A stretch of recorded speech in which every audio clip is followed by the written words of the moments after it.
This is Miss Boo.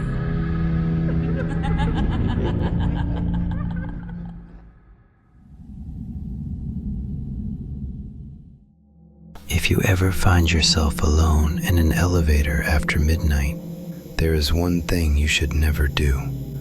Don't even try the elevator ritual. I didn't believe in things like that either, until the night I tried it myself, and now I'm not even sure I came back to the same place I left. I first heard about the elevator ritual late one night while scrolling through an old forum full of urban legends and strange stories. Most of the posts were the usual internet creepypastas, but one thread caught my attention because of how calmly and seriously it was written. The author wasn't trying to scare anyone. They were simply explaining a set of instructions. According to the post, if you enter an elevator in a building with at least 10 floors and press a specific sequence of buttons in the correct order, something unusual can happen. The sequence was written very clearly. 4th floor, 2nd floor, 6th floor, 2nd floor again, 10th floor, and finally, the 5th floor. If everything works the way it's supposed to, the elevator stops on the 5th floor and a woman may enter. The instructions were very clear about what to do next. Do not look at her. Do not speak to her. Simply press the button for the 1st floor. If the elevator starts moving upward instead of downward, then the ritual has worked, and you are no longer going to the same place you started from.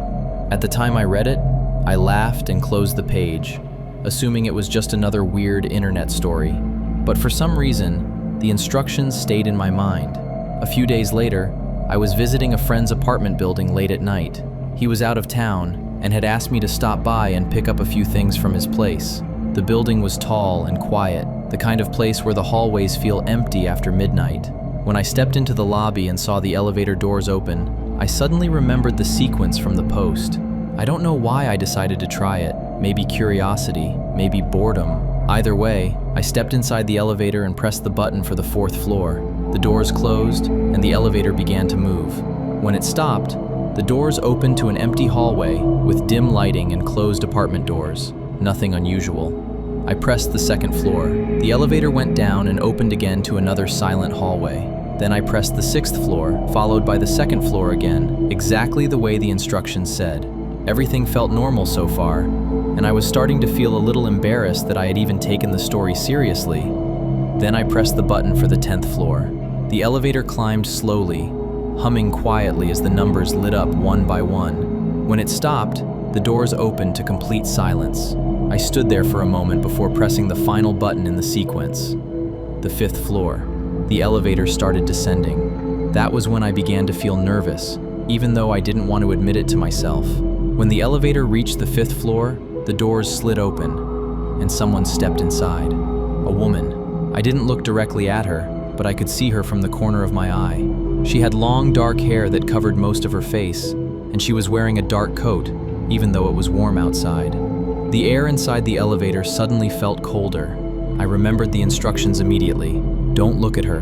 Don't speak to her. I stared at the control panel and pressed the button for the 1st floor. The doors closed. The elevator started moving. But instead of going down, it went up. My stomach dropped the moment I realized it. The numbers on the panel kept climbing. 6th floor, 7th, 8th. The woman stood completely still beside me. I could feel her presence, but I forced myself not to look. Then she spoke. Her voice was calm, almost gentle. She asked, "Where are you going?" Every instinct told me to answer her, but the warning from the forum echoed in my mind. If she speaks to you, do not respond. I stayed silent and kept staring straight ahead. The elevator continued rising. 9th floor, 10th, 11th. Finally, it stopped. The doors opened slowly. The hallway outside looked similar to the building I knew, but something was wrong. The lights were dim and flickering, and the walls looked older, cracked and worn, as if the place had been abandoned for years. There was no sound anywhere, no air conditioning, no footsteps, no distant voices, just a faint reddish glow from a window at the end of the corridor. It looked like the same building, but empty, forgotten. Behind me, the woman laughed softly. That was when I noticed something in the elevator mirror. The mirror reflected the hallway behind us. It reflected me standing in the elevator, but it did not reflect the woman. My heart started racing, and I quickly pressed the button for the first floor again and again. For a moment, nothing happened. Then the doors closed, and the elevator suddenly began dropping downward, much faster than before. The numbers on the panel rushed past one after another. 12, 11, 10, 9, 8. I kept staring at the panel, refusing to look anywhere else. When the elevator finally stopped and the doors opened, I was back in the normal lobby of the building. The bright lights were on, and the quiet background music was playing again. Everything looked completely ordinary. The woman was gone. I stepped out of the elevator and walked straight out of the building without looking back. Later that night, I tried to find the forum post again to see if anyone else had described the same experience. The entire thread had disappeared. The page simply no longer existed. But there was one line from the instructions that I still remember perfectly. It said that if you ever reach the other floor, you shouldn't stay there too long, because sometimes the elevator doesn't bring everyone back. If you ever work the night shift at a small roadside hotel and someone asks for room 327, don't give it to them. I didn't understand why that rule existed when I first started working here. Now I do. I've been working the night shift at a small hotel for about 2 years now. It's not one of those big luxury chains, just an old building near the highway where people stop for a night while traveling. Most nights are quiet. A few late check-ins, maybe someone asking for extra towels. Nothing unusual. When I first got hired, the manager gave me a normal tour of the place. The lobby, the cameras, the back office, all the usual stuff. But before my first shift started, he handed me a printed sheet of paper. At the top it said, "Night Shift Rules." I assumed it was something basic like locking the doors or checking the parking lot. But the list was strange. The first rule said that if someone asks for room 327, I should politely tell them that the room is unavailable and offer another one, no matter how much they insist. I thought maybe the room was under renovation or something. The second rule said that if the lobby phone rings exactly 3 times and then stops, I must not answer it if it rings again within the next minute. The third rule said that if I ever see a guest standing in the hallway facing the wall, I should walk past them without speaking and go back to the front desk immediately. By that point, I was convinced this was some kind of weird joke the staff played on new employees. I even asked one of the housekeepers about it the next morning. She just looked at me for a few seconds and said, "Just follow the rules." After that, I stopped asking questions. For months, nothing strange happened. I worked my shifts, watched movies on my phone when the lobby was empty, and dealt with the occasional tired traveler checking in at 2 a.m. Then one night, around 1:40 in the morning, a man walked into the lobby. He looked normal enough, mid-40s maybe, dark jacket, small suitcase. But when he came to the desk, he didn't say hello or ask about prices. He just looked at me and said, "Room 327, please." For a second, I forgot about the rules. Then I remembered the paper. I told him that room 327 wasn't available, but I could offer him another room on the same floor. He stared at me without blinking for a few seconds. Then he asked again, "Room 327. I repeated the same line, trying to sound polite. Something about the way he was looking at me made the whole lobby feel colder. Finally, he sighed, took his suitcase, and walked out of the hotel without another word. I watched him leave through the glass doors and disappear into the parking lot. That was the first time I started thinking maybe those rules weren't a joke. A few weeks later, something else happened. I was sitting behind the desk scrolling through my phone when the lobby phone rang. 1 ring, 2 rings, 3 rings. Then it stopped. I remembered rule number 2 immediately.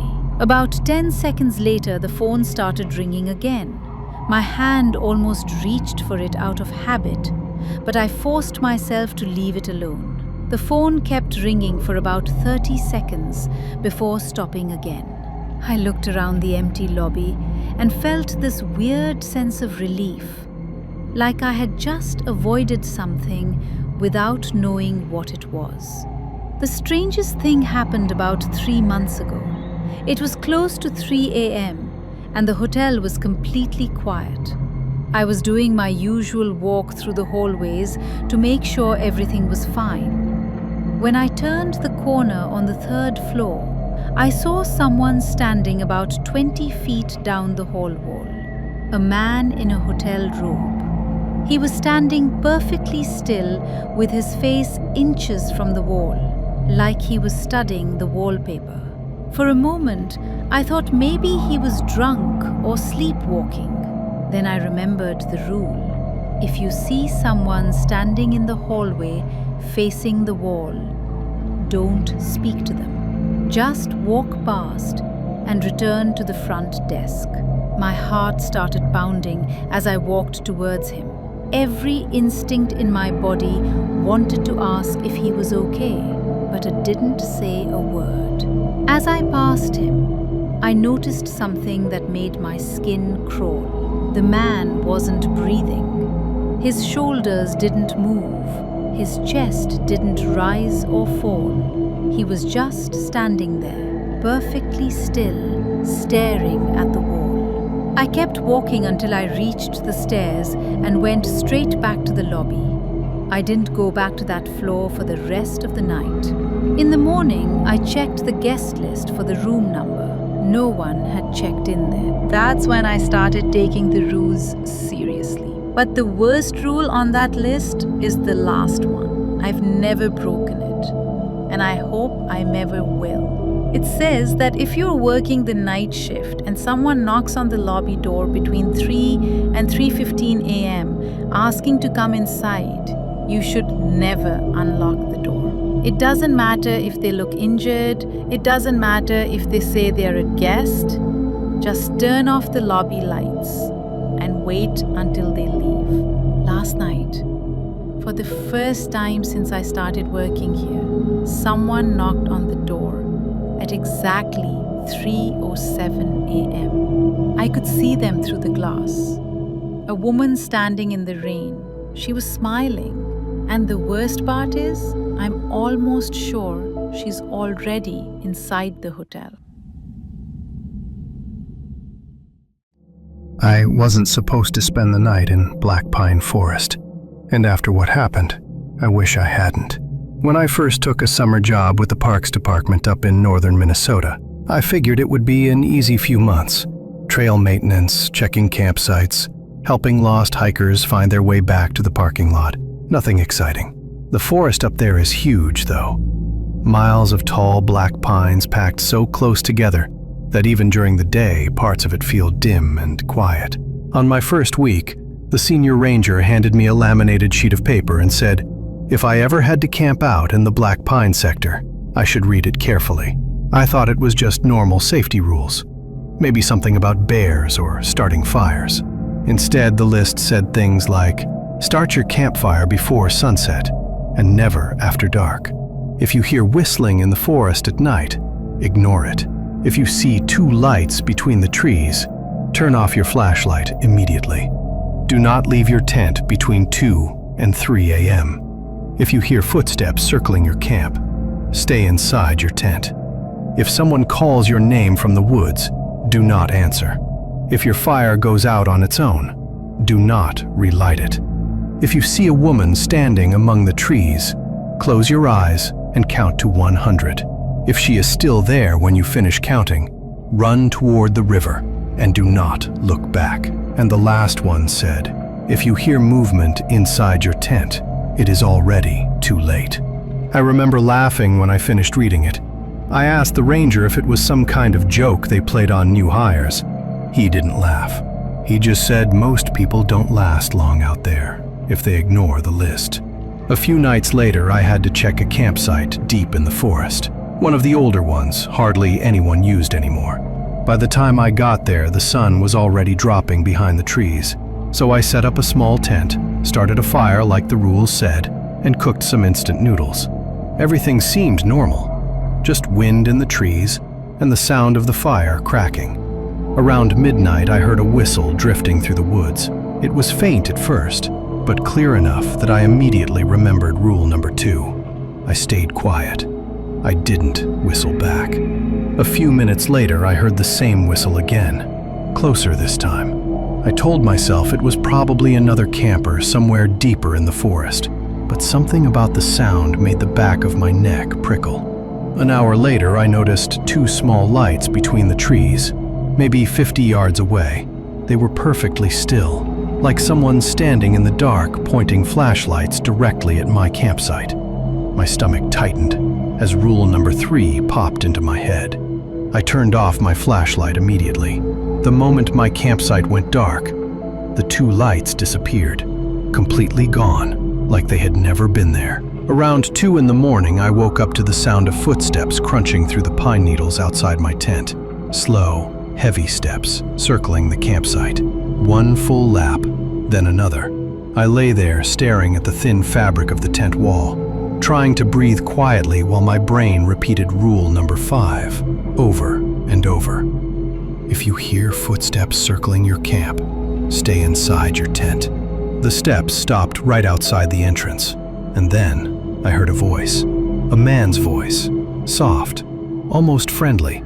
He said, "Hey, you awake?" I didn't answer. A few seconds later, the voice came again, and this time, it said my name. The problem was, the voice sounded exactly like my older brother, and my brother lived 6 states away. I stayed completely silent. Eventually, the footsteps moved off into the forest, and after a while, I must have fallen asleep, because the next thing I remember is waking up, freezing cold. The fire had gone out completely. Even though I'd built it carefully, the forest was pitch black. Rule number 7 flashed in my mind, telling me not to relight it. But the darkness felt wrong somehow, heavier than normal, like the trees were leaning closer to the campsite. After a few minutes, I gave in and flicked my lighter. The moment the small flame appeared, I saw her, standing between the trees, maybe 30 yards away. A woman, wearing something pale that moved slightly in the wind. She wasn't walking. She wasn't shifting her weight, just standing perfectly still, looking straight at my campsite. My chest tightened as rule number 8 came rushing back. Close your eyes and count to 100. I shut my eyes immediately and started counting, while trying to keep my breathing steady. 30, 40, 50. Around 60, I started hearing footsteps again, slow and deliberate, moving through the pine needles. 98, 99, 100. When I opened my eyes, she was closer, maybe 10 yards away now. Close enough that I could see the shape of her hair hanging down around her shoulders. I didn't think about anything else. I just remembered rule number 9. Run toward the river and don't look back. I grabbed my flashlight and sprinted through the trees downhill toward the sound of running water.